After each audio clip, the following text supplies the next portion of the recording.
welcome back to PH Hookup. I'm your host Manny, and today we have Val Hale. How we doing? Hey, how are you? I'm good. Um, we were speaking in the lobby, but before this even started, um, I really needed to get both Hales on, and I finally did it. Um, this is a very proud moment for me because I know how hard it is to get two coaches from the same family on. You're the first pair I've ever gotten, so Yes, I love I love it. it. That's awesome. But before we start, if you let us know who you are, what you do, and how you got to where you are. Have you ever wondered how I'm able to run my business, my podcast, and still be able to coach? Well, I use TeamBuildr. TeamBuildr is an all in one coaching software that reduces the amount of time that we spend on the back end of programming, on our Google Sheets, on our Excels, and allows me more freedom to do testing. With this podcast and episodes, I'm actually able to run some programs that I learned through different coaches coming on. To find out how you can use TeamBuildr and how it can apply to your own program, visit the link in the description and catch yourself a 30-day free trial. Just simply use code PACHOCUP, that's PACHALQUP, and start the next stage of your coaching career. Sure. So my name is Valerie Smith-Hale. I guess I have a PhD, so doctor if you want to, but everyone just calls me Val. Let's see here, how I got started and what I'm doing, where I'm from. So I'm from originally Wyandotte, Michigan, so just south of Detroit.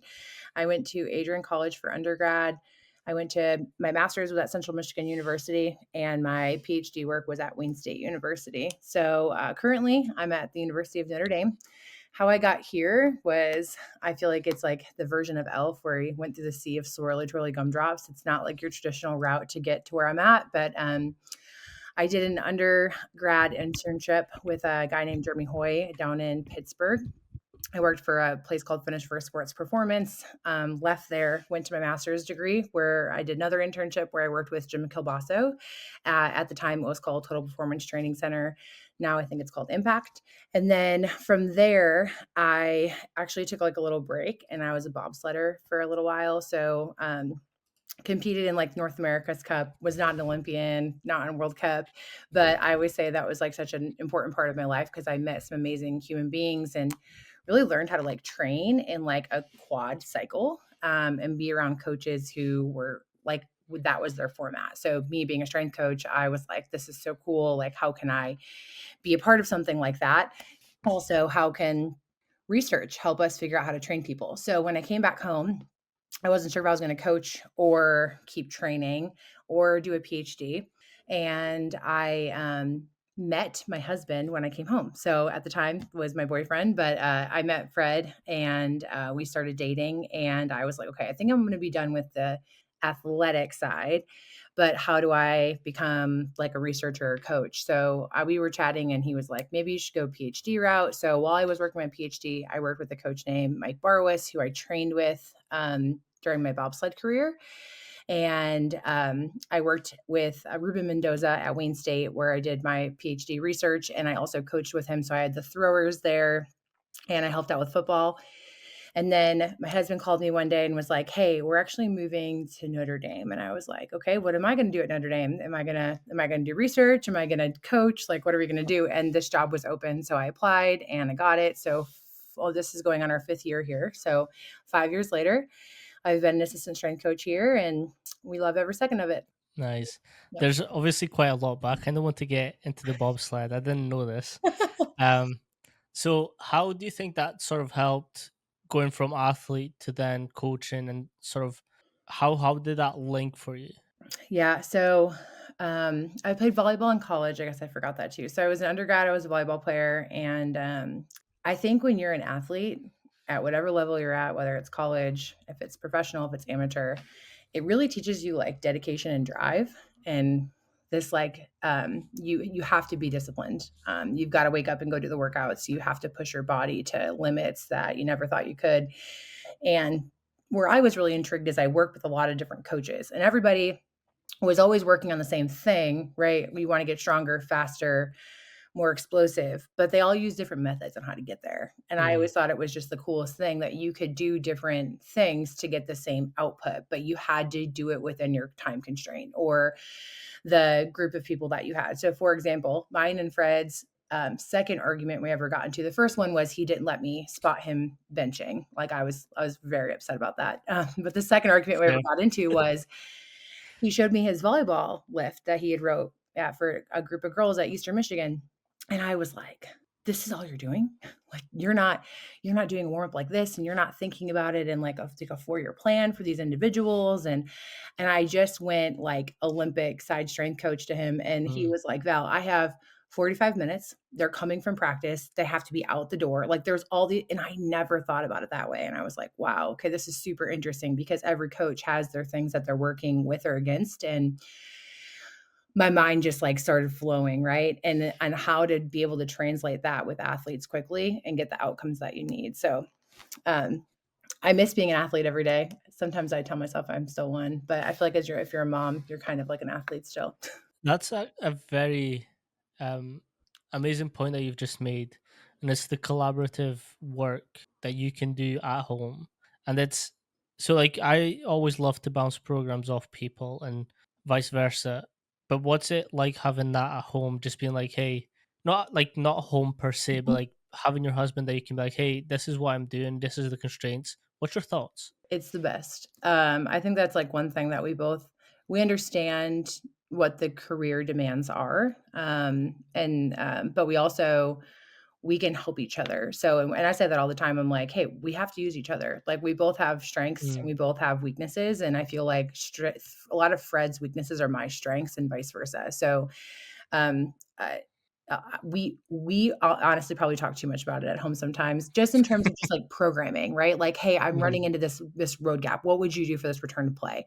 Like, how have you made this better? Or different squatting techniques. Like kids come in sometimes with like these crazy squatting techniques, and my husband is really, really, really good at squatting, and he's really good at coaching it. And sometimes just coaching male and females are completely different. And me being a female trying to coach male athletes, although everyone respects me, sometimes I'm not anatomically a guy. So the things that I feel when I put a barbell on my back are different than a man. So he's actually given me really good coaching cues on different things to say to some of my male athletes. And when he was coaching female athletes, it was kind of the same thing. I'm like, hey, don't, like, have you thought about saying it like this? Because they just have different tissue that's going to get in the way when they're going to try to do something. So I love it. It's been super helpful. And he's also, when I was working my PhD, I would like throw different ideas at him or give him research articles all the time. So we try to help each other out as much as we can. Which is quite an interesting thing as well. So we kind of spoke in the lobby about having research and doing research, but obviously it has to be applicable for the field and what we do as coaches. What's your thought process when you're sort of creating these questions for research, and then how you carry them out and make sure that they're actually something that can help further the field?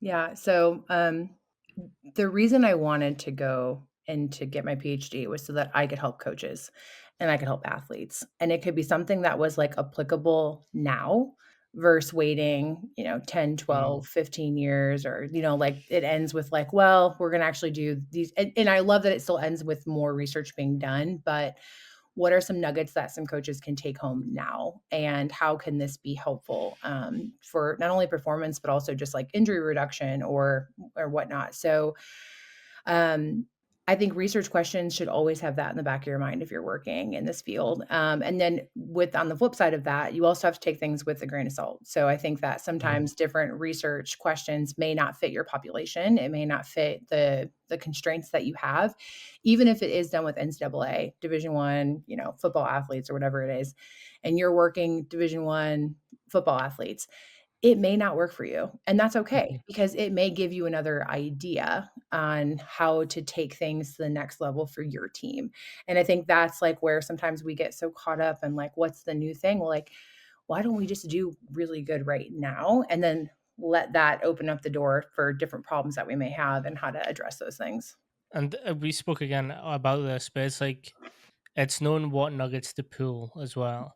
Yep. And so our conversation was based on research in itself is quite like a percentage of what can be done, and it's that again. I've mentioned Paul Comfort before, and he's been on.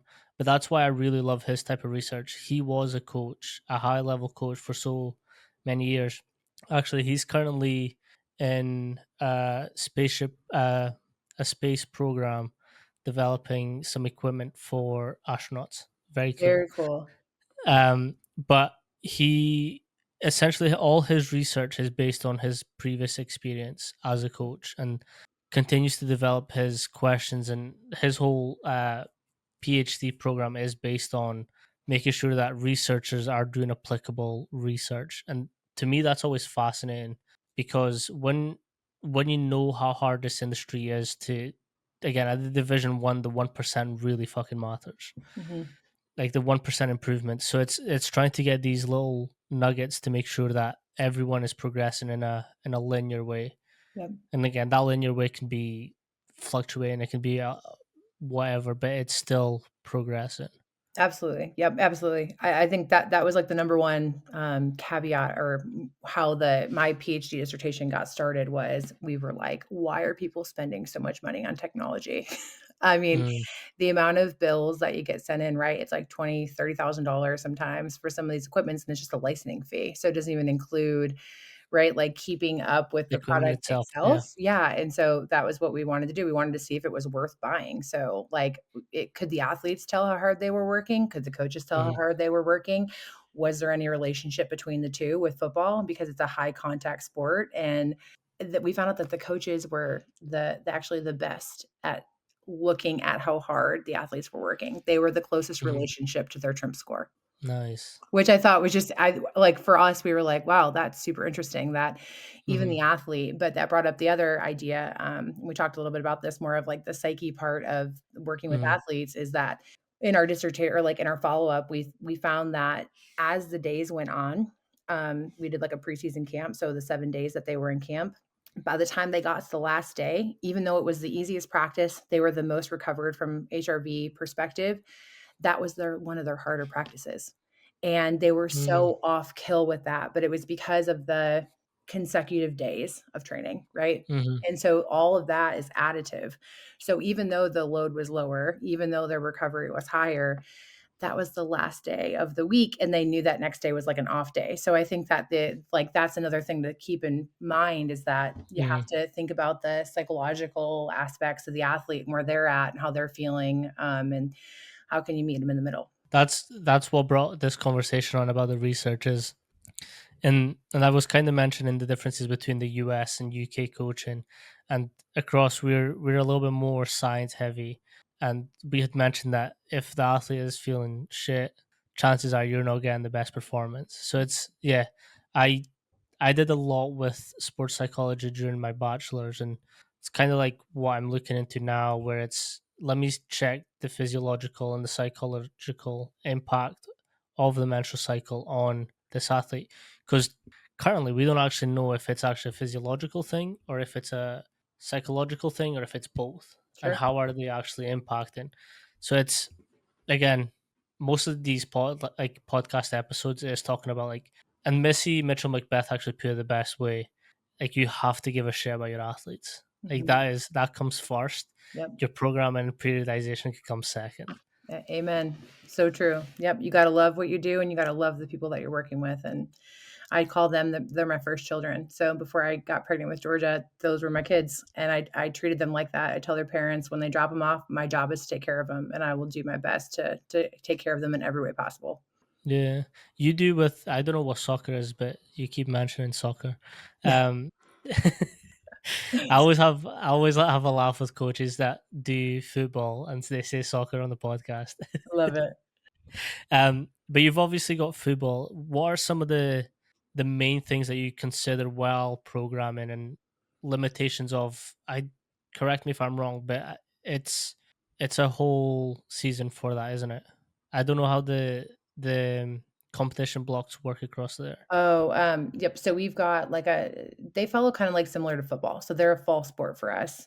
Okay. They've got like an in season in the fall. So their in season kind of goes from like August to, if they go all the way to national championship, it's the first week of December. then they'll get some time Mhm. off, they'll come back, and then we have, like, a little mini spring season, but it doesn't count for anything, but it's, like, basically, like, 5 scrimmages that you get, and then the athletes will go home for summer or stay here, whatever their choice is. So when you're programming for that, what are some of the key principles that you have to have in your program to make sure that they've got the best chance to have a good, successful season? Yeah, so, we usually what we do every block, and what I mean by block is, like, summer, fall, spring, myself, the coaching staff, and our athletic trainer, and anyone else who wants to be part of the conversation, we'll kinda sit down and go over, what are the overall arching goals of this phase, whatever that is. So we'll take this summer, for example. And so right now it's like we want to build, and this is my head coach. She's like bulletproof to injuries, right? We want to try to Mm, reduce the amount that we have. We want to make them strong. We want to make them fast, and we want to make them resilient and tough. Those are kind of like the overarching like goals or themes for this like summer to get them ready for their in season. Um, that may change from time to time, but I feel like a lot of those kind of stay the same, right? We want them fit, we want them strong, we want them mm, resilient to injury, and then depending on the group that we have, there may be something else that we want to work on. So, whether was there an injury that popped up quite frequently? Like, how can we reduce that as much as possible? For example, we always see a lot of like foot and ankle based things. I know that part of that is just due to the sport, so we'll actually sit down and do a lot of research and try to see if there's anything else that we can add into the program to make it super simple. Like for example, we added in like a heavy seated dumbbell bent kneecap raise because there's a lot of mm, research that shows that putting that load on the foot and on the ankle will help reduce the amount of ankle injuries or some extensive pogo based stuff before practice. So those are some things that like it's more of a collaborative approach. And then we'll sit down and I'll write that training block out with those things in mind. So some things that I usually try to check box is do I have some sort of like strength based movement, like bilateral? I usually try to make sure that there's a squat involved in there. I'm an Olympic based coach, so I usually like some sort of velocity or Olympic based progression mhm, first, some sort of strength movement, and then some sort of unilateral adductor, knee, hip, ankle. Those are like my big factors that I try to incorporate in for every lift. And then from there, build out if anybody has any correctives or any extra that we need to do from there. But those are kind of my big ones. I try mhm, try to keep it as simple as possible. Olympic, major, unilateral, injury reduction based work, and that's kind of how our off season goes. I do fluff that up a little bit with some pushing and pulling and some extra post chain in there, but for the most part, that's kind of how I build out my blocks. And then as we get into in season, those steps and reps decrease. I might take one of those blocks out if we just don't have the time to do it and or it doesn't make sense to do it, but that usually tries to come more towards November once we're getting into like that mhm. true taper into postseason. Obviously, so football is quite a COD heavy sport. Mhm. With your unilateral work, how much are you also including like hamstring, quad ratios to make sure that they're healthy enough to cut and accelerate and decelerate? Yeah, so that's a good point. I'm still honestly like figuring out what that perfect sweet spot is, but I'll tell you what we have done, and I feel like we have, knock on wood, had some good success with it. So every day in training, we our coach usually tells me what that training focus is going to be for the day. So whether it's going to be like small sided, whether it's going to be bigger, short and sharp, usually is the term that he likes to use, and then are we going to go bigger, more extensive base work? If we're going to go smaller, we'll do a lot of prep in the warm up. So we'll add some cutting, we'll add some change in direction, we'll add some unilateral base movements that are out there, some like single leg plyos, some basic cutting, some change in direction, stopping and going. And then weight room based to couple some of those things. My quad to single leg to post chain ratio, I always try to make sure that we get a little bit more post chain than we do quad. Mm, I always try to incorporate Nordics in at least once a week. In season, I've struggled to get like a solid RDL in because it just creates so much DOMs due to the mhm, inconsistencies or the amount of time spacing between weight room sessions. So we try to get a lot of like heavy glute bridges, whether it's elevated or on the ground, and those are like my primary like post chain exercises that we'll utilize kind of throughout season. So we try to get at least two of those in per lift. on that, I because I know that that's a big issue with RDLs, the Mhm. posterior chain, while in season. So I had the conversation. I actually think it was on the CHP app. Um, And the coach was mentioning that he actually does blocked work for that. So instead of making sure that they're going all the way to feel the stretch and back up, Okay. they're actually doing not eccentric, just blocked phase. Just the So like have concentric. them Yeah. stack them up to make sure that they're still getting the RDL in, but they're not going full ROM to take away the DOM's feeling from them. That's awesome. I actually probably should. I also try to give myself a little bit of like grace, and we usually do sort of some sort of like Olympic, whether it's a Hmm. right, like I'm I sorry, a fully support incline, that. a jump. Yeah, exactly. And so when we're doing that, I'm like, well, we're kind of getting that motion in Yeah, there. And yeah, then can we incorporate a little bit on the field? So I've even done Nordics on the field, like in an attempt to reduce the amount of DOMs from when they're in the weight room. So we mm, usually always get 1 week, 1 day a week, and then we usually go to like an optional on the day two. I think if I can get a consistent day two, that I would do them more regularly, because then at least I know they're going to get it dosed in like mm, every couple days versus every 7 to 10 days. And then no matter what, when they grab the weight, they're just sore. And it's not that it's bad, but I think that they can work through glute soreness a lot easier than they can hamstring mm, soreness. And yeah. the ACC schedule, they play 2 games a week for the most part. So we play on Thursday Damn. and Sunday. Yeah. So that's our other caveat, is that yes, I want them to still maintain and still try to get stronger if we can earlier in the year before we hit the heart of our ACC schedule, which is usually our tougher games. Um, it is managing that, right? And so if I wanted to be just like a science-based coach and not care about how they feel, I would just tell everyone to do it and like not care. And there are times for that, but there are also times where they have to go and run, 7 to 10 miles, and Mhm, they have to be able to sprint and change direction. And if they're going to go to coach and explain like, hey, I'm just so sore, I can't move right now, I'm not doing them a good service as a strength coach who's in season with them. A little bit of soreness is okay. I think that's normal and mhm, fine, but I try to be conscious of the fact that like I am asking them to do a lot in here and on the yeah. field. So with having the 2 games a week, off season, how do you prepare them for the mileage that they will have to cover during in season? Yeah. So we usually do 3 lifts a week in our off-season training blocks. So January through mid-March, and then we do another dose of that in the summer. Oh, so And you're so currently in it. oh, yeah, we're in it. Yeah. So, yeah, and the girls, they love it. So I think like what's cool is that they all know that them lifting 3 days a week, they're still able to train hard. But we just don't have the outside pressure of like winning a Mm, game and performing at like the highest that you can.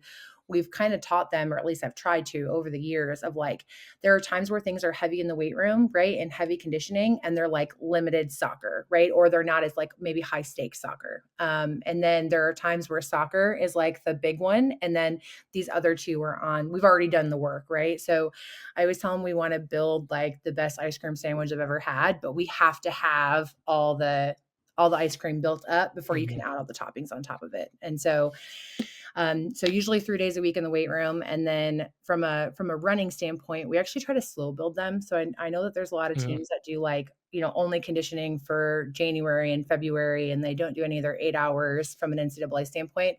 Our coach actually likes to integrate that into training, so we'll try to do as much conditioning work in the training session, and we'll do like 1 to 2 days a week, and then that will slowly start to ramp up as we get into like the games that we'll play. So the mhm, 5 games, then they'll get a little bit of a rest, and then we ramp up the conditioning. So then from there, it's this.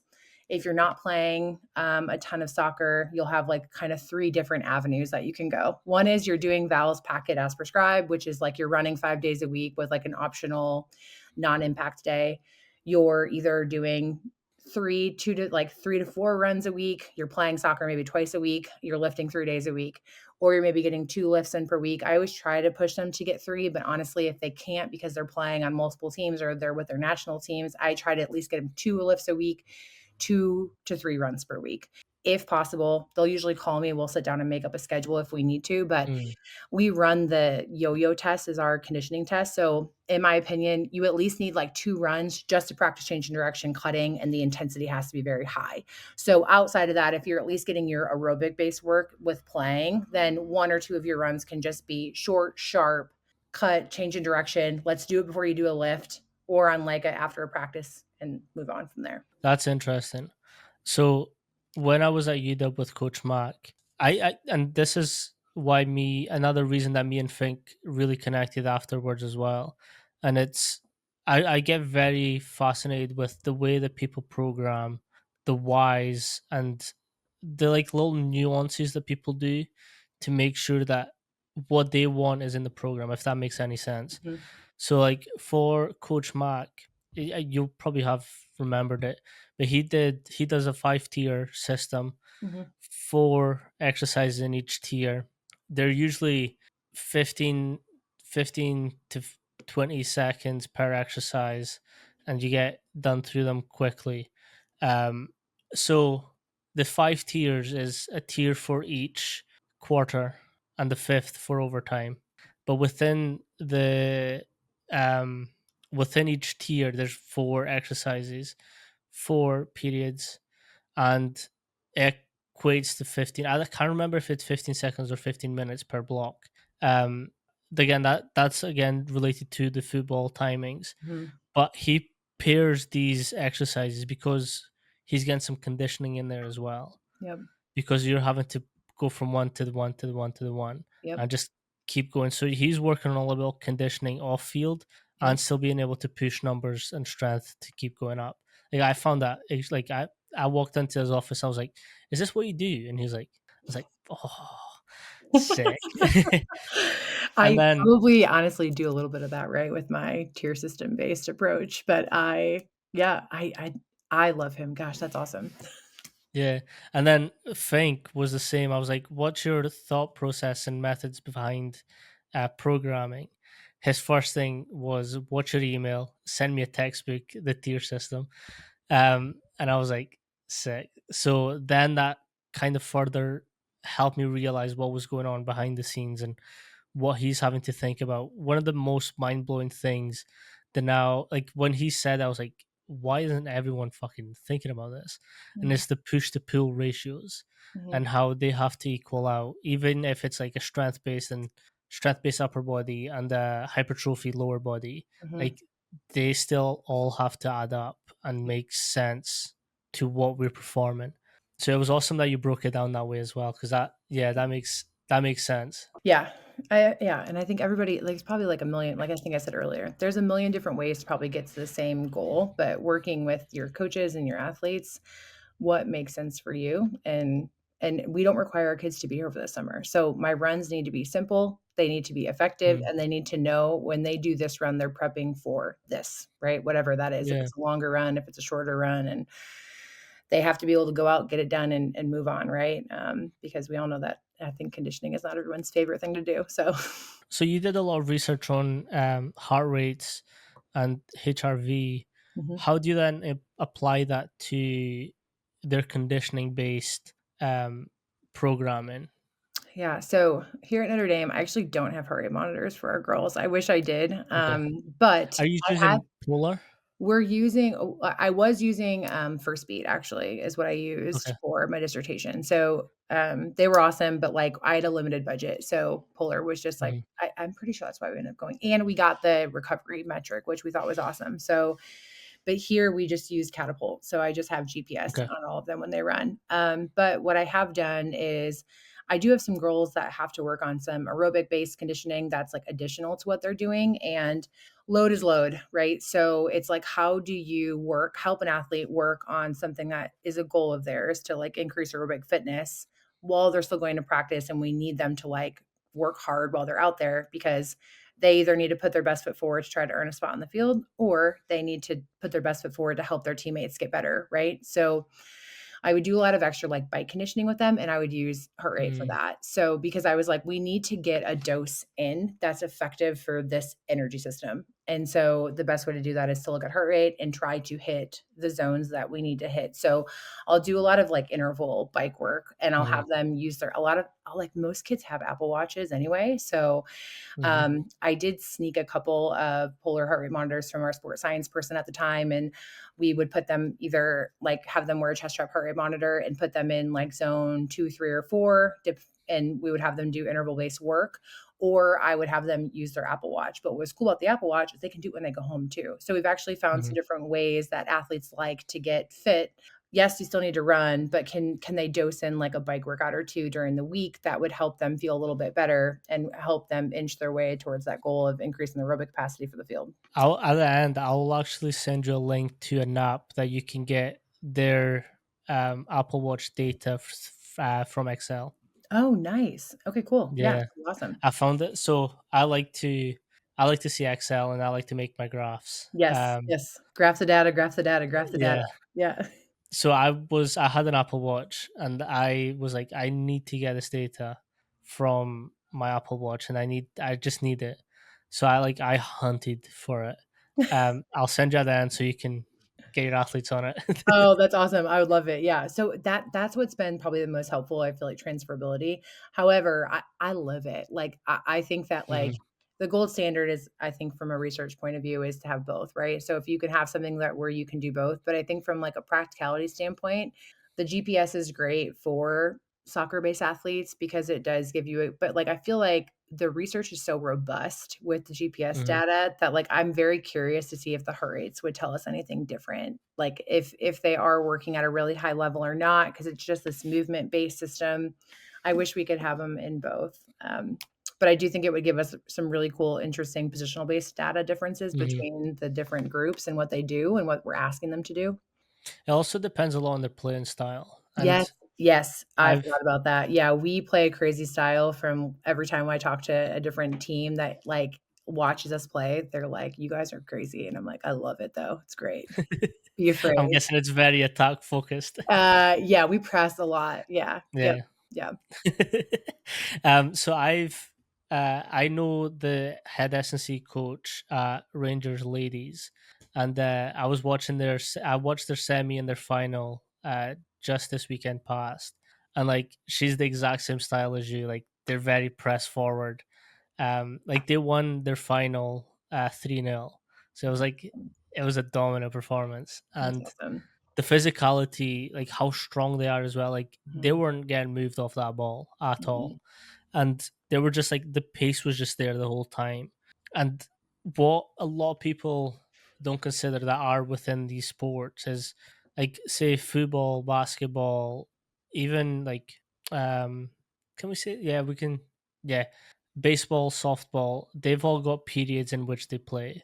But if you're in a sport that's like 45 minutes on, you then get a couple minutes off, and then you're another 45, depending on whether there's stoppages or overtimes or whatever else. Is like they need to not only have the mileage ability in them, but have the ability to perform the same on minute one and on minute 95 or 100 or 105.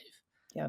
The first time I ever watched a soccer football game, was I'll tell you what, you say football, I'll say soccer. I love it. Okay. So the first time I ever watched one live, okay, was actually one of our games. It's so embarrassing now, but I just wasn't exposed to it growing up. Like we didn't have a soccer team at my high school. We didn't, or sorry, a football team at my high school. That's it's all good. It's all good. We did not have, like, I didn't have it growing up regularly. So I just played volleyball and basketball and ran track. And so I'm at this game and I was like, I looked at our athletic trainer and I was like, are they going to call timeout? Like, I think the girls need a timeout. Like, I think that they like, and they were, she was like, sorry, they were like, there's no timeouts in soccer. I was like, okay, hold on. So they just have to keep going. And thankfully, like, then I learned, like, like other national teams, they don't have subs and like we have subs. And so like we can make subs, but once you pull them out in the first half, you can't put them back into the second half. But it was wild to me. And then after that, I was like, I work with the coolest, strongest, toughest athletes that I've ever been around in my entire life. Like that, when I look at us, when I look at a soccer athlete, that is what I think. I just am like, if you're playing at a really high level, like our team is, and beyond, you are just like mentally, physically able to take yourself places that I could never imagine going. And I love that I get to be a part of their journey to help them bridge that gap, because they do have to be strong and they have to be fit and they have to be physical. And the best players in the world can do all of those things to like Mhm. the best of their ability. I so one of my lecturers college, she was in the Olympics for hockey, field hockey. I always forget that if I say hockey, you'll think ice. But field hockey. So she's like elite. She's now in Scottish Masters ladies.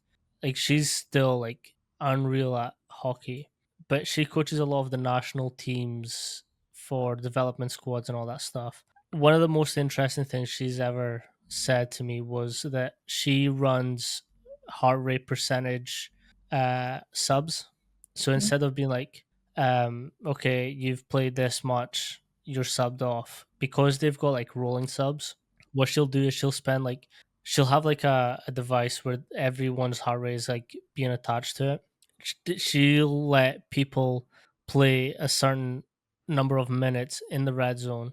As soon as they're in the red zone for that amount of time, they get subbed off. They get like subbed off for a couple minutes until like they're fully recovered, Mhm. and then they go back out. So it's like on rolling. Like if you hit that that heart rate percentage for this long, you get subbed off. Someone else goes on, and then I'll just like keep rolling on through that. Like I found that very fascinating. Super interesting. We actually have a drill in practice, like, where basically they do that, but it's like you just go until you can't run anymore, and then coach will Mm-hmm. sub you off. But it's just to get some of that, like, built-in capacity, right? Like, I Mm-hmm. mean, 'cause imagine the intensity that you can play at if that's what you know is like, it's not a bad thing to get subbed off. It's not Mm-hmm. it's just solely performance-based, right? Like, it's just physiological, like, I want you to go until you cannot go anymore, right? And then we're gonna pull you off, you're gonna get a break, and then we're gonna throw you back in. I mean, that's like ice hockey, right? Like that's like Mm-hmm. what they try to do. Like you keep fresh legs on the ice so that you can play at this like super high intensity the entire time. How do you combat the psychological element of, okay, it's time for you to sub off when they're still wanting to be in the game, to make sure that they win and they perform and help their team sort of perform at the best? Well, since I'm not the head coach and I don't have to make the decision, I feel like that's really nice. However, I do think that messaging from the coaches is like key in all of this, right? So if there's a strategy and the strategy is that you are going to, like we're going to full press like in the first 15 minutes of this game and your only job is to go after the ball, right? Like wherever that is and make these runs in behind that if there's like this strategy plan out of it that they understand what their role is. And then if they get to go back in, that's great. But if not, then, you keep working on getting better at whatever it is that they want you to keep doing. And if you can do it for longer. So I think that if the coach's messaging is this is Mm, strategy, hopefully that they have a better understanding of why they're subbing when and whatnot. I think that helps a lot. When there's a lack of clarity in that, I think that's when athletes get really like emotional about when they get pulled or why they get pulled. I think that the more transparent that coaches can be on the mm, why of that, the better it is. And then if I can help in any way, whether that is like preparing them better from a physiological perspective, if we can work on recovery based modalities in between the two games that we play and like whatever that is, like I'm happy to help in with that or fill the gap in for them, right? But I do think that the more transparent coaches can be with their game plan and what they want to do helps the athlete's psychological needs be at ease when they do get pulled or when they get put into a game situation. Like, what is the plan? What's my job here? What can I do to help our team win? And then go from there. with having 2 games a week most times, what's your recovery plan to make sure that they're still able to play the whole season at the same level as they started? Because like It's a that's lot. heavy. It's That's heavy, heavy. yeah. So one thing or let me backtrack. So when I first got here, our coach our athletes would always call it game day 2. So after a game is over with, so we play on a Thursday, Friday would be game day part 2. So if you didn't play high minutes or you didn't play at Mm, all, you would practice that day. All of our high minute players or high load base players would come there. They would do a light warm up, maybe a little bit of movement, and then I actually bring recovery modalities out to the field for them. So we'll do a foam rolling station. I've got like a tempering tool that I'll bring out to practice. We'll do recover like band stretching. We'll do lacrosse balls. Prior to that, they can or after they can get into cold tub, warm tub contrast. And then we have massages for the athletes too. again, if you're high minute player or high load based player for us. So that's kind of what we do on the Friday. And then on Thursday, it's on Friday, sorry, Saturday. So it was Saturday. That is practice is a little bit more strategic on like whatever we need to work on. Then versus like the Wednesday before the game, that one might be a little bit more intense. Saturday's like turned down a little bit, but still kind of the same things. Like we try to run a little bit of shadow play, a little bit of strategy on what we're going to do game wise. And then we try to wrap it up as quickly as possible to get them on the field for Sunday. Another thing that we're trying, so that's when I first got here. So we still Mhm. do those same kind of components, but now that we've had a lot of data, I've actually built out a system where we have positional based averages based on the playing style that we have, which we've been doing now for this will be the fifth year that we've done this style of play. Don't ask me what it is because I forget it every time. I know that we have 3 center backs, okay? Go from there, and we've got 2 forwards up top. So, what happens in the midfield still confuses me, and I know we have 2 wide player actually, I'm doing a good job. 2 wide players, 2 eights. My coaches would be really proud of So me. a 3-5-2. Yes, that sounds right. Yes, 3-5-2. So our wing backs get a lot of mileage in.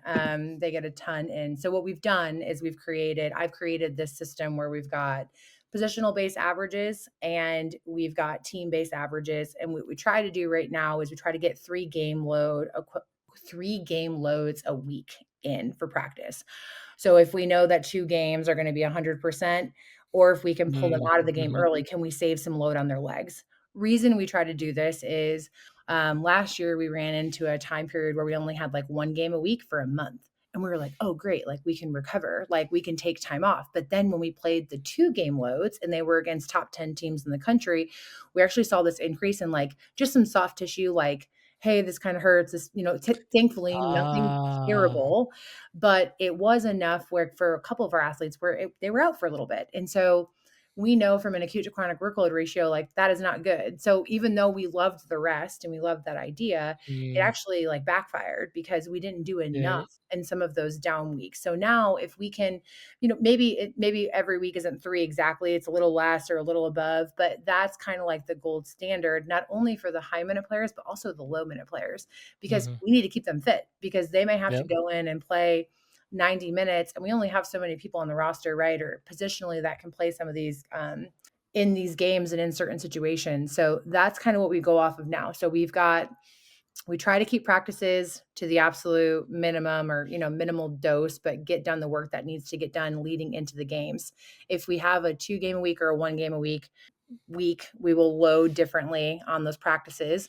And then if we have to, we can always like sit players out of certain things if we need to. So we haven't gotten to that point. But what I always tell the girls this in our off-season training and in our summer training is you are putting money in the bank, like you are depositing mm, all off season, right? And it is because all in season we're just taking out, right? So if I've got to take out like $10 here, $5 here, $200 here for a game, you have got to do everything we can do, right? To like maintain as much as we can because by the time we get to December, we don't get to put anything else in the bank, right? Like you are just pulling out.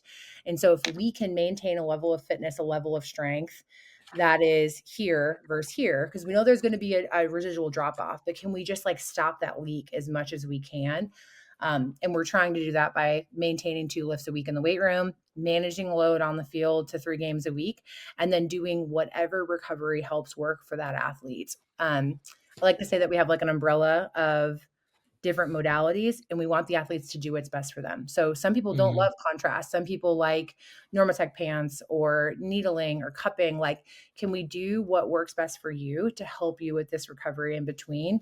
And part of that is fueling. So like making sure that they're getting exactly what they need to get after each session is done is really important to us, especially while we're in season, because I think I read this study. It was something like if you don't replace your carbohydrates like within a few hours, I think it's like 3 hours of training, like it can decrease your performance like 20% the next day. I mean, it's astronomical. And so I mhm, I showed him that study. I like pulled it up and I was like, so if you think it's cool just to go home and go to bed after your game because you're not hungry, you are setting yourself up for failure for the rest of the week. And it will just keep eating away at you. And if mm, any of you want to play pro, then you don't have what it takes to play pro if you're not willing to go eat when Yeah. you're done with training.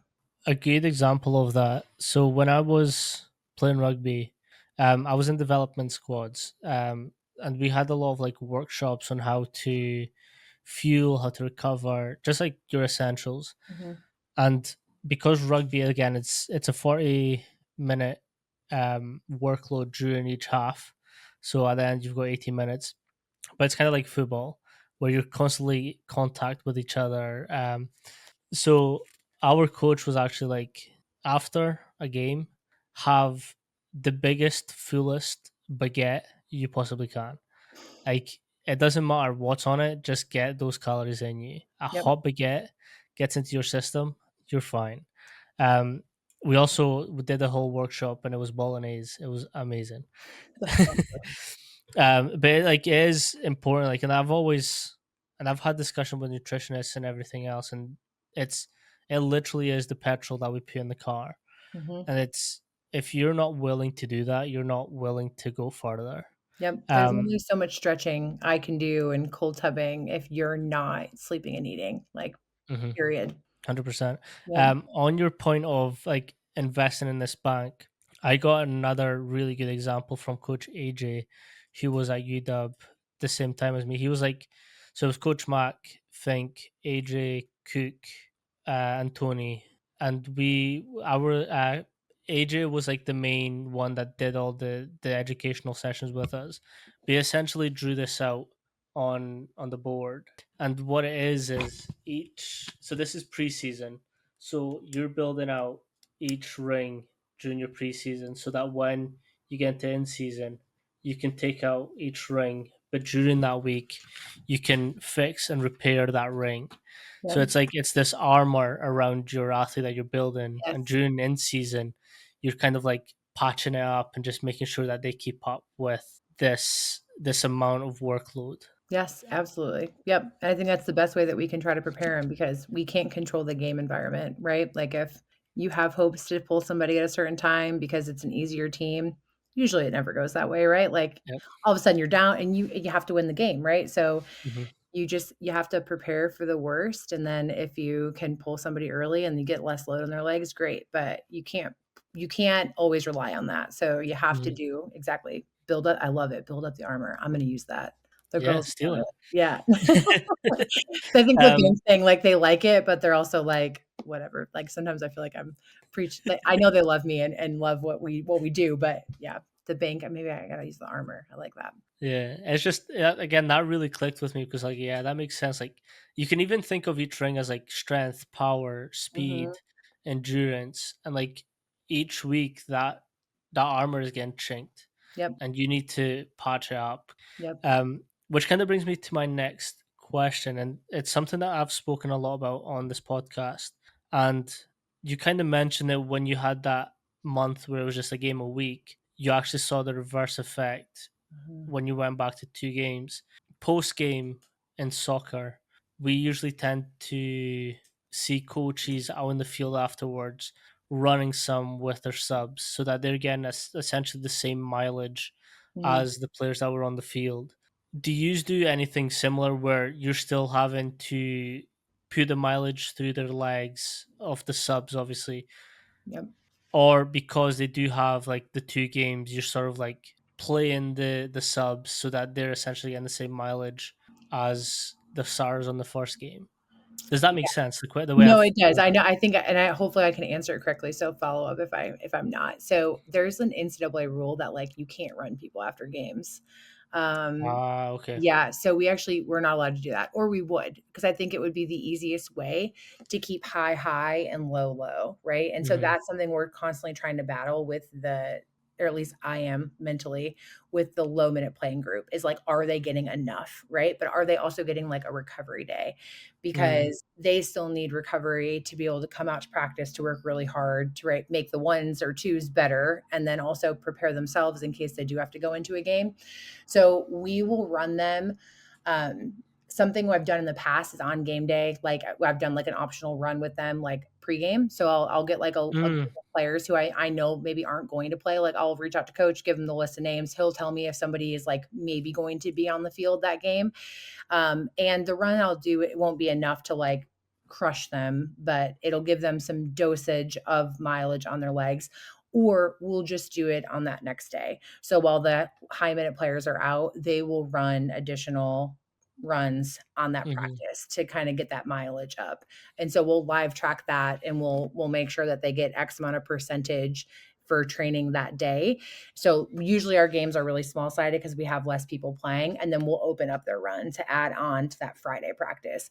Same thing on like the Saturday or on the Sunday. If we need extra load in and we know that they're not going to get it in the game, I can do it pre-practice or sorry, pre-game as like an optional run for whoever wants to come, or we'll dose it in like after training. So yeah. we No, that try makes to sense. do I that, but didn't know we about just that rule. yeah, so we just have like yeah, there's all these constraints, right? So we can't but I Yeah, have seen it done in the pro setting. So when I've went and watched a couple of games here, and that's what the athletes do. And our my coaches who have played pro, they said the same thing, that that's very normal in soccer, but because mhm, of different NCAA coaches, and I don't think it's just soccer. I don't think it was soccer related. I think it was other yeah, teams related that they made a rule that said that you are not, yeah. or at least you're not supposed to be doing it. That kind of makes sense. Again, NCAA, the rules are uh, questionable sometimes. Well, it's the same, like, we get, I think most teams get, like a 2 or 3-month lead in before their first game from a soccer standpoint, or at least a Mm. month. We get 6 days. I have 6 days before our first Okay, yeah, this is a question that I had from Hale's episode. Jar Hale, yeah. Fred. Oh, you're good. Um, Notre Dame gets fucked over quite a lot, huh? For what? Just Like, just in life? general. Oh, I just feel like everybody hates Notre Dame, and I always say it's like, "Hate us because they ain't us," is what I tell my Mm, girls. Yeah, I think we get yeah, we our athletes are not required to stay on campus. So our coach, because we don't have a lot of soccer in the area, he tells them to do what's best for them. So if it means go home and like rejuvenate, go play on your club team or go play with like one of the amateur pro teams, whatever it is that they want to play for, they can go do that, or they can stay here and train. But because of that, we do have to do a fitness test and we need to mm, assess where they're at just from a health and safety standpoint because it is hot and we are going to like push them in training. Um, so yeah, so we get, I think it's 6 days of practice and then we have our first like scrimmage essentially, like whatever ah, they call it. Yeah. And then we get two of those and then we start regular season games. So I think it's like 14 days before their first regular season game and they get two exhibition games beforehand. So it is like full ah, gas when they get to yeah. training. And like last every year is a little bit different. This year we only have three newcomers. So there'll be a little bit of teaching, but not as much. In the past 2 years, they've had like 10 or 12 freshmen. So it's been a lot for them to like get there, Learn a new learn the system. style of play. Yep, learn how aggressive it is. I feel like our freshmen always say that the game is just like fast and it's physical, right? And so like Mm. they've got to catch on to that as quickly as possible to give themselves the best chance to see minutes on the field. Do you what's your considerations for like the top percentage of games that are hard? So like they're equally matched with their opponents versus their lower um intensity games where they're sort of easier opponents. I think this probably goes back to your Notre Dame comment, as I feel like everyone always plays really hard when they play Notre Dame, because we're Yeah. Notre Dame, and so and our coaches try to give us the best option to like have a really hard schedule to like just keep our RPI up as high as we can for the tournament. Um, I need to look at our schedule, but I would say there's probably like 2 to 3 games that are going to be like you should win, and we'll probably have a lot of subs in there. And then after that, if that, after that, it's usually our players are on the field the whole time. Hard to the paint. Yeah, I think that when people come out to play Notre Dame, they're just like, all right, this is it. Like they've got this game. Like our coach always uses this analogy, and I think it's so true. Like a lot of teams when they're going to come play us and it's a non-conference game, they circle that on their calendar the year before and they're just like looking to take this team out. And I think you can apply that across every Notre Dame like sport, right? Like for football, I mean it's the same thing.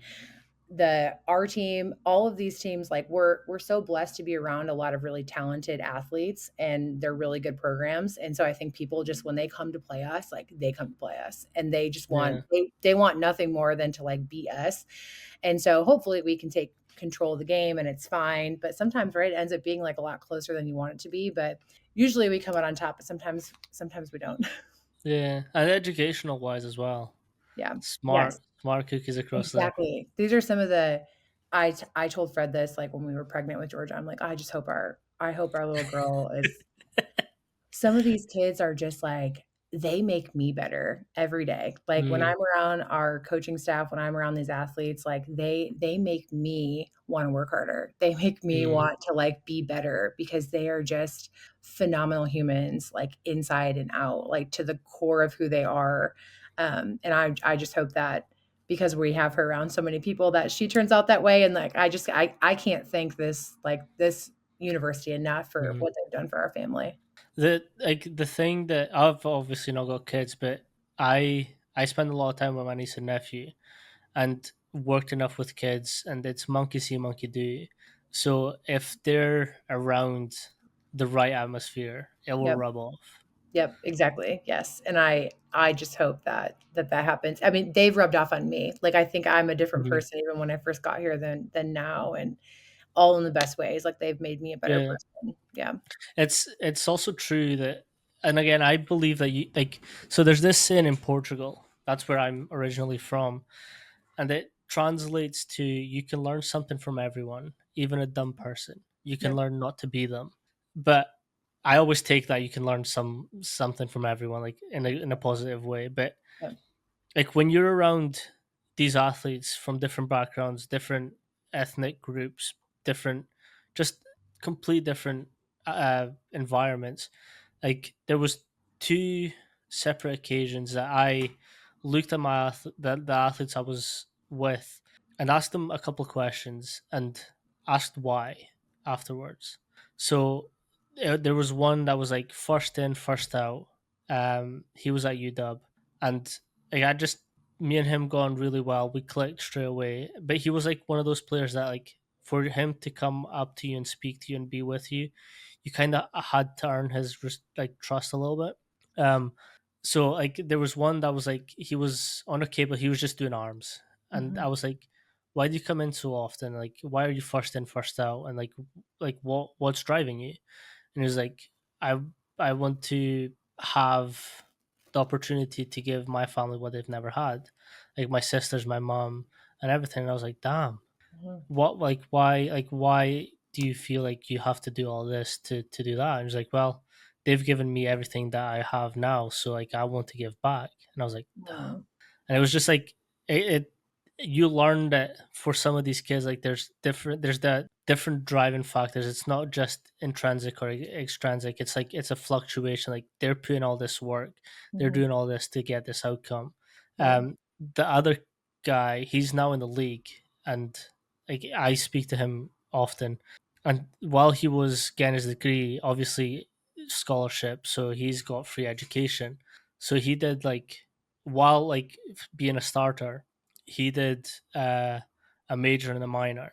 So he was Oh, like he was hustling wow. Busy. educational wise to make sure that again he could provide this this life and this Yep.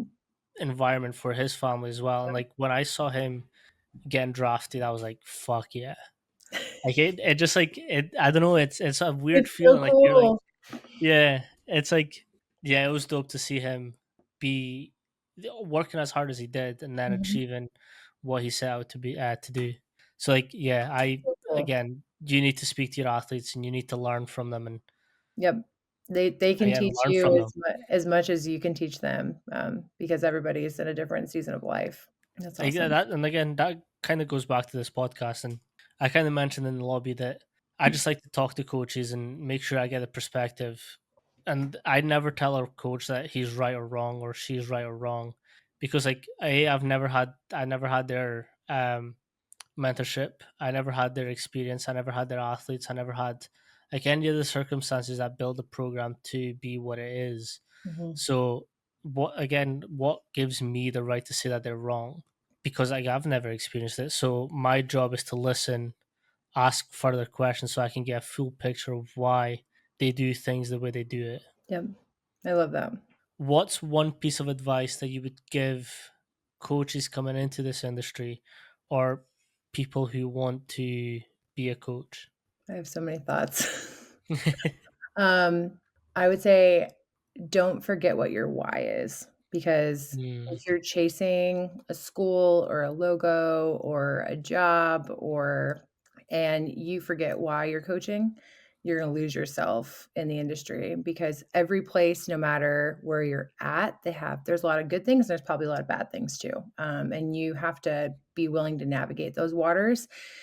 But if you always keep focused on what your why is and why you're coaching, like for me, for example, like in the rough days, like my why is are those athletes. And mm, I love them like they're my own children, and I would do anything I could to keep working with them and to keep making them better and excel in life. And same with our coaching staffs, but they're my why. So I just don't forget that on the days that are really hard. So write that down, whatever it is, whether it's family oriented, like, coaching forward oriented, write it down and don't forget it, as to like, that is why you're doing what you're doing, because there'll be days where you'll forget that. And because you either work 70 hours that week, or mm. someone treated you poorly, or you didn't get the job that you wanted, or you don't work with the sport team that you want anymore. So like, you have to remember the why and drive towards that, and not all these like external things that can kind of come and go. Yeah, the why is always very important. And like, I've noticed that the very best coaches I've ever spoken to or been with, they're mostly doing it not for them, but for their athletes. And it's like in an industry that's very ego orientated, like when you get a coach that's just like, yeah, I want to give my athletes the best chance I'm making it. It's like, yeah, it's a little bit different to be like, yeah, I want to work for X Yep. club. I want to do X things. I want to be coach of the year. I want to go do, yeah, like it'll more than likely lead to failure, right? Of just like your career, in my opinion. Mhm. I think that's one of the most brutal and honest things that Coach Mack has ever said.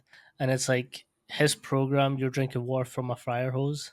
And by the end, you'll know if you want to be in this industry or not. Yeah, 100%.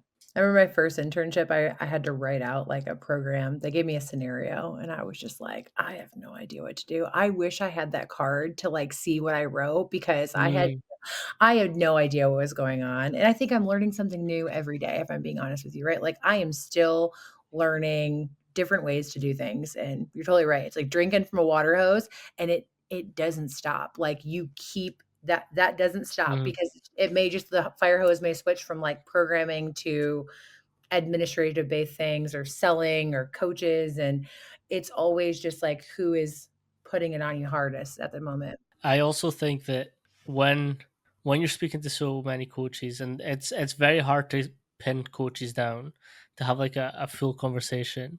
But like when you do, it's like it's listening, it's like, yeah, it just doesn't stop. Like Hmm. there's so many ways to do it. And, like people always bring up the there's so many roads that lead to Rome, but like it's also never a bad idea to learn and have a map of the other roads that you Yep. take. Yep. Like there will be times where you have to pivot. Yep, exactly. Um, 100%. thank you so much for coming on today. I really Yeah. appreciate Yeah, it. no, thank you. Hopefully I didn't bore you too much. No, no.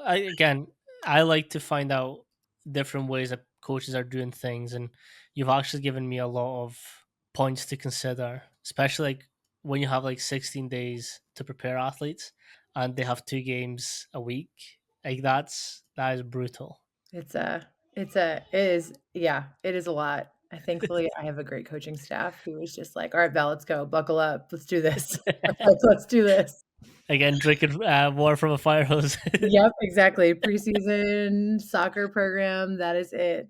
So I do some speaking engagements, and I did one in Italy last year, and like literally the year prior I had, I think it was 3.5 to 4 weeks of preseason, which like in hindsight is all right, but like when Mhm. you have to prepare them for like our rugby season's like August to May, Oh, and wow. then they've got like sevens. So that's sevens is May, April to July. Like they've got very little Like downtime. prep work. Yeah. Yeah. Um so like I had 4 weeks and I was like I had to do strength, power, speed, and endurance with them, conditioning in 4 weeks. And like the textbooks say you can't do that. Right. But like when you have 4 weeks to prepare them, like what are you doing? But like having 16 days is wild. Yeah, yeah. That's why their summer training is so important. So I just try to make myself as available as I can if they need help, Mm, and they know that they have to put the work in because when they get to me, there is no time. Like mhm, you're not going to play. Like you probably or you're going to play but you may not play the minutes that you want to because you're not fit enough or you're not strong enough, right? And then you're back in this like cycle. And as you know in the NCAA, you only get 4 years. So if you don't figure it out and you have goals to play after, mm, you now have like dwindled those chances down. yeah. Yeah. Did the transfer portal impact you at all? No, no, not really. Ugh, so since we're at Notre Dame, I don't know, this is probably something that not a lot of people know, but we don't take transfer like undergrads.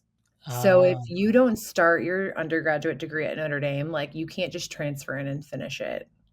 So we can only take like mm, graduate students, or it's easier, I guess, to take graduate students. So our soccer program has only taken graduate students. So it's great for like a filler, but like we can't go in and just go get, a new fresh mm, goalkeeper or whatever the position may be if we need it. And the same is for like football and any other sport is that it's really hard to get transfers in. So for us, it's great if they have a grad year or if they want to be like non-degree seeking for a year, but they've finished their undergraduate degree. But they can't transfer in and just finish a Notre Dame degree. see, that makes a lot of sense because I've not actually heard much transfers from Notre Dame. Yeah. Yep. So people have left and they've actually came back and like finished degrees because they know how important the Notre Dame degree is. Mm, But yeah, we can't just go in and be like, oh yeah, we're gonna get this like sophomore, midfielder from UNC. They're gonna transfer here because that's where they want to be now. Like we can't take like academic wise, it's not okay. So you have to wait for them to finish or they have to come to you and start like a graduate program. damn. Yeah, yeah, Yeah, or go non-degree that's quite seeking. lucky. Yeah, yeah, so we just don't, so it's a good and a bad thing, right? So I think in the football world, like, everybody can go in and just get what they want. So if you need a wide receiver, if you need whatever positions Mm. you need, you can go in and grab them. But, like, we can't do that as freely as some of the other schools can. Is that the same for coaching staff? Like, Mm. so I got very familiar with how quick things can change because of Coach Mac and the Boer. Oh, yeah. And so is it as easy at Notre Dame to For like coaches just to, like, leave and come in? yeah, Yeah, pretty much. Yeah. I think okay. it's still the same, like, it can be very now, I think a lot of our coaches love working at Notre Dame, so I've had the same head coach for all of my, like, teams I have at Notre Dame, so my throws coach has been the same the whole time, my soccer coaches have been the same the whole time. Um, so I think there's less turnover here because this is kinda like where people wanna be. So Mm, they wanna be at Notre Dame, so they're not, like, looking to leave.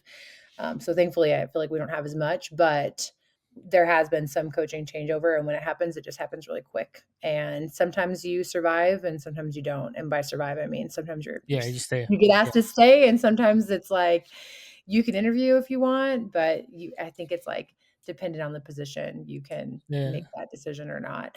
On the Olympic side, what's nice is like if you have a coach, change, it doesn't mean that you're going to lose your job. But on the football or like the basketballs, like Mm, those are tough because sometimes they are attached. But on the Olympic side, they try to do a good job of protecting us. So my director would, he would have the say mm. on if I kept that team or not. And if they wanted to make a change, then he would probably just give me new teams and move another coach into that role. Yeah. So That's not quite nice not about as not as crazy as football, but yeah, that's like its own world. yeah. That's its own Yeah. beast. Yeah. The Yeah. could yeah, that was rough. Yeah. No, I appreciate you so much for coming on and spending some time with Yeah, me. no, thank you so much. Um, if you let people know where they can sort of contact you and ask further questions if they have any. Yeah, so I think my Instagram handle is Valerie Georgia. And there's no hyphenations, no nothing. So my middle name is Georgia.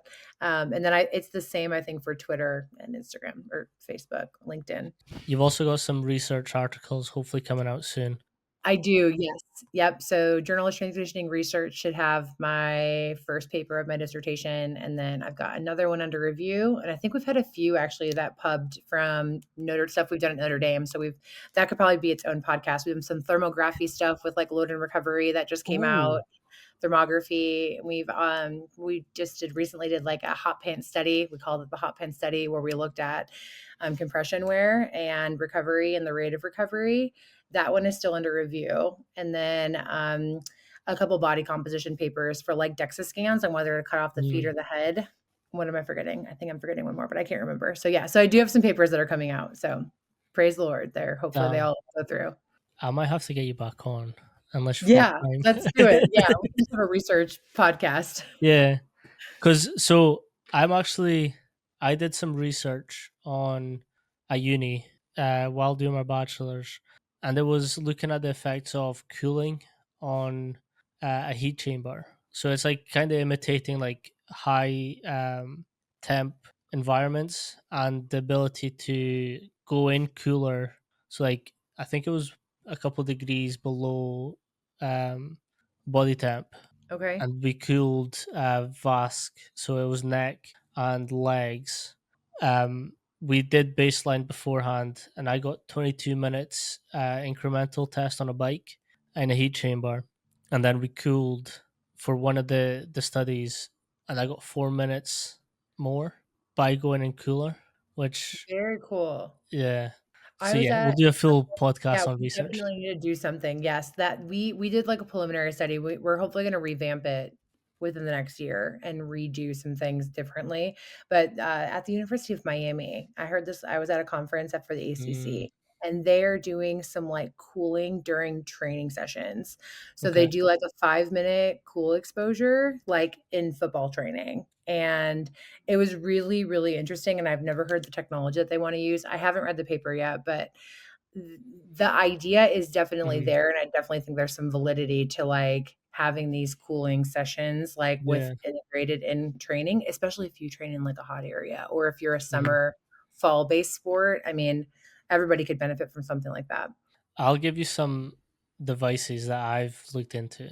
So you can Yes, have a look. please Yeah. do it, because I was, like, fascinated at this conference, and I asked a couple questions, and I don't think they understood because I was talking about, like, RMSSD and how they were normalizing it, and they didn't really have an answer for me, which then red flagged where my brain Mm. went because everybody's RMS, there's no Methods. norms, they're all different, and so because he couldn't answer that, he's like, "Well, we just don't have to do that," and I was like, "No, no, no, you actually have to do that." Like, or you're using the technology's algorithm, which isn't always reliable. So Mm. you Yep. definitely need that raw metric and figure out how you're going to do that. But that was besides the point because the idea was still really interesting and there's definitely something possibly there. So now my brain went down that rabbit hole. Yeah. No, I'll yeah, we'll speak after the podcast. Perfect. Okay, great. Appreciate you. Have a good Thank you so much.